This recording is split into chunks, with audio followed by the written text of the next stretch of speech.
KKM sasar 4.1 juta kanak-kanak terima vaksin bawah PICK Kids. Dun Johor bubar. Assalamualaikum dan salam sejahtera. Saya Ahmad Muzaffaruddin Iskandar dalam Utama 9 Malam.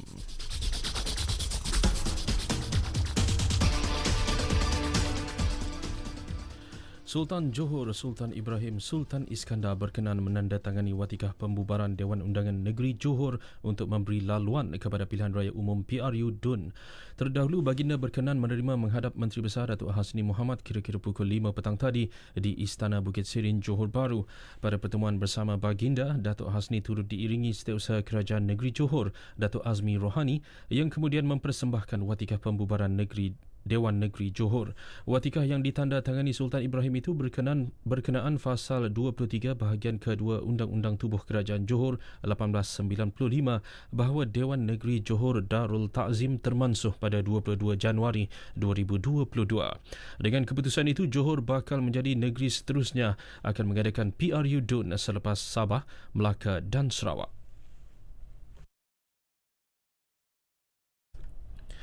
Sementara itu, Menteri Besar Johor Datuk Hasni Mohamad berkata PRU DUN Johor bertujuan mendapatkan mandat baru daripada rakyat.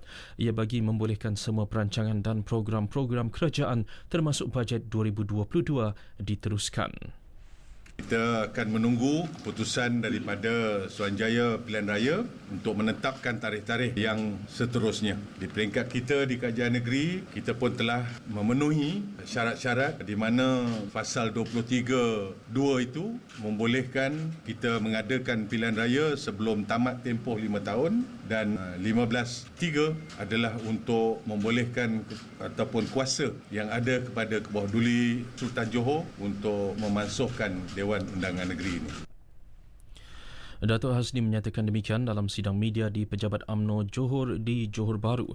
Dalam pada itu, beliau yang juga pengerusi UMNO Johor berikrar akan melakukan yang terbaik.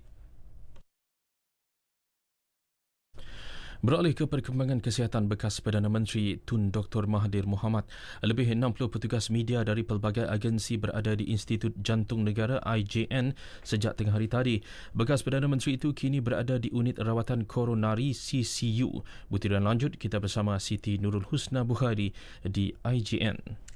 Terima kasih rakan penyampai di Angkasa Puri. Dalam kenyataan terbaru setakat ini, anak beliau Datin Paduka Marina Mahathir memaklumkan bapanya kini berada dalam keadaan stabil dan memberi respons yang baik. Ini selepas menjalani rawatan lanjutan prosedur elektif pada 8 Januari lalu. Bagi pihak Tun Dr. Siti Hasmah dan keluarga, Datin Paduka Marina memohon agar rakyat mendoakan bapanya Tun Dr. Mahathir kembali sembuh sepenuhnya. Sementara itu, pada petang tadi, Perdana Menteri Datuk Seri Ismail Sabri Yaakob turut meluangkan masa selama kira-kira 35 minit melawat Tun Dr. Mahathir di IJN. Ketika ini belum ada kenyataan rasmi yang dikeluarkan pihak IJN mengenai keadaan kesihatan semasa beliau. Untuk rekod, Tun Dr. Mahathir dimasukkan ke IJN pada 16 Disember 2021 untuk pemeriksaan perubatan menyeluruh dan pemantauan lanjut sebelum dibenarkan keluar pada 23 Disember lalu. Selepas 16 hari, beliau sekali lagi dimasukkan ke IJN bagi menjalani prosedur perubatan elektif. Itu sahaja perkembangan terkini yang dapat saya sampaikan buat masa ini. Kembali kepada rakan penyampai di Angkasa Puri.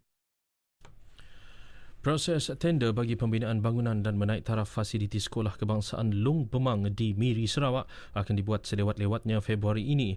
Perkara itu dinyatakan Menteri Kanan Pendidikan Datuk Dr. Razi Jidin menerusi laman Facebook rasminya. Semalam beliau menerima laporan seorang murid perempuan tahun 2 sekolah tersebut cedera. Ini selepas terjatuh dari beranda sekolah itu pada Rabu lalu kerana kayu penghadang rebut.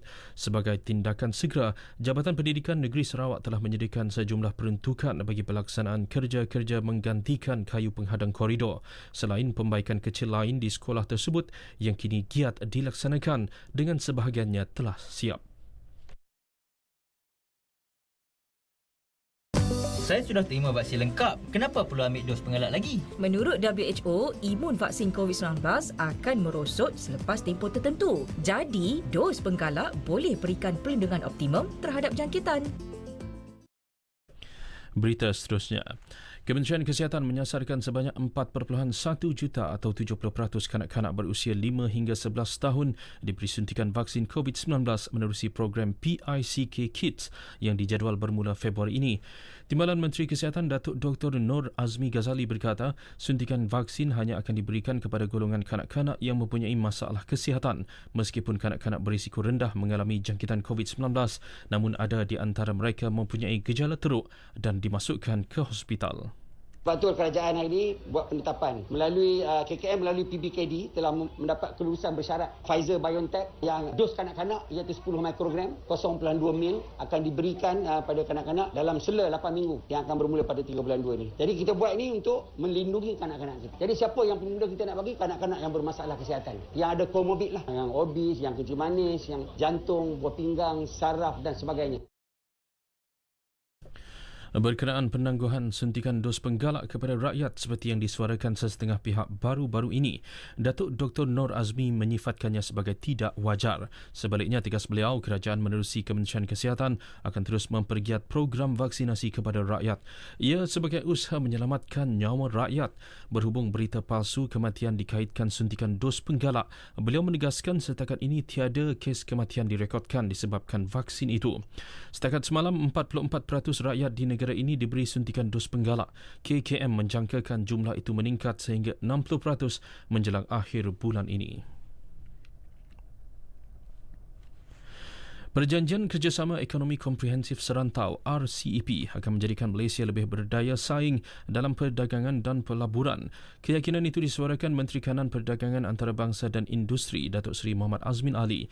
Jelas beliau menerusi manfaat yang bakal dinikmati oleh negara, khususnya pengurangan kadar tarif. Kos perniagaan akan menjadi lebih rendah, manakala perkhidmatan dan produk lebih kompetitif. Kita harus ingat RCEP merupakan perjanjian perdagangan yang terbesar di dunia pada hari ini kerana dia mewakili 1/3 daripada KDNK negara. Jadi peluang Malaysia untuk terus kompetitif itu cukup cerah dan saya yakin dengan kemampuan kita untuk mengekalkan momentum ini. RCEP yang meliputi 15 negara dengan 2.2 bilion penduduk turut menawarkan potensi pasaran lebih luas kepada syarikat tempatan. Dalam perkembangan lain, Malaysia akan mengambil bahagian dalam mesyuarat Lembaga Eksekutif Pertubuhan Kesihatan Sedunia EBWHO sesi ke-150 di Geneva, Switzerland pada 24 hingga 29 Januari ini. Delegasi Malaysia diketuai Menteri Kesihatan Khairi Jamaluddin Abu Bakar bersama-sama Ketua Pengarah Kesihatan Tan Sri Dr. Nur Hisham Abdullah. Kementerian Kesihatan dalam satu kenyataan memaklumkan Khairi akan menyampaikan kenyataan negara dan membuat intervensi ke atas agenda perbincangan mesyuarat. Pada masa sama akan mengetengahkan isu kesihatan signifikan yang bukan sahaja melibatkan Malaysia, malah negara anggota rantau Pasifik Barat.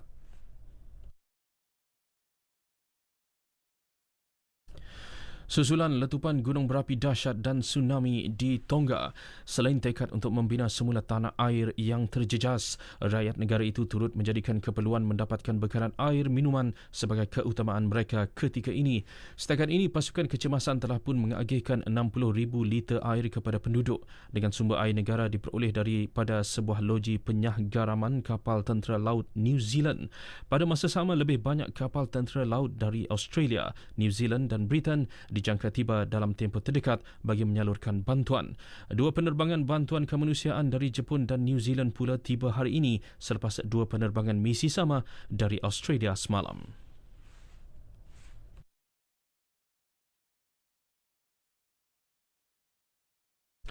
Akhir sekali, sukan. Kemelut antara Persatuan Badminton Malaysia BAM dan pemain perseorangan lelaki utama negara Lee Zijia perlu diselesaikan. Ini dengan meletakkan kepentingan negara mengatasi segala-galanya.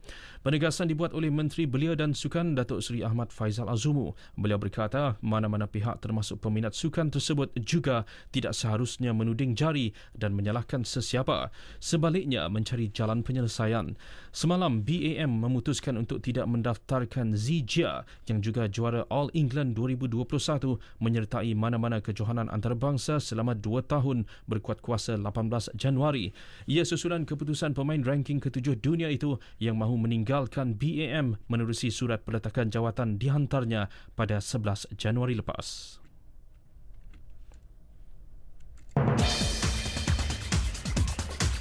Sekian berita yang disunting oleh Eza Yusmawati Yaakob dari Pusat Berita RTM. Dapatkan suntikan dos penggalak bersama tingkatkan imuniti. Assalamualaikum dan salam sejahtera.